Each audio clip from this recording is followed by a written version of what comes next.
భద్రాచలం దగ్గర గోదావరి నీటి మట్టం పెరుగుతోంది. ప్రస్తుతం గోదావరి నీటి మట్టం 43 అడుగులకు చేరడంతో భద్రాచలం వద్ద మొదటి ప్రమాద హెచ్చరిక స్థాయికి చేరుకుంది. ఎగువ ప్రాంతాల నుంచి భారీగా వరద ప్రవాహం రావడంతో ఇవాళ సాయంత్రానికి రెండో ప్రమాద హెచ్చరిక స్థాయికి చేరుకునే అవకాశం ఉంది.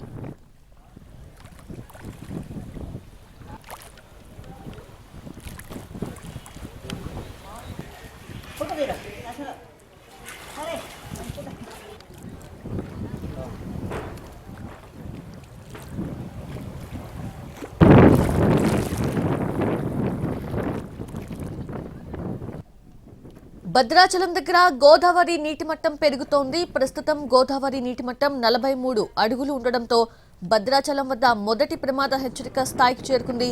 ఎగువ ప్రాంతాల నుంచి భారీగా వరద ప్రవాహం రావడంతో ఇవాళ సాయంత్రానికి రెండో ప్రమాద హెచ్చరిక స్థాయికి చేరుకునే అవకాశం ఉంది.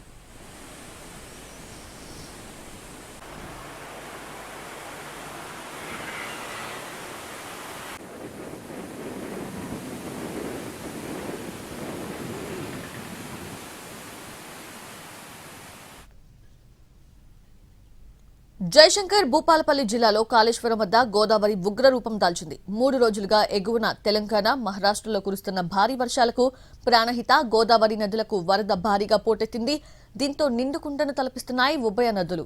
త్రివేణి సంగమం వద్ద 11 మీటర్ల ఎత్తుకి మించి గోదావరి ప్రవహిస్తోంది. 12 మీటర్లకు చేరితే మొదటి ప్రమాద హెచ్చరిక జారీ చేస్తారు. గోదావరి పరివాహక ప్రాంతాల్లో ప్రజలు అప్రమత్తంగా ఉండాలని అధికారులు హెచ్చరించారు.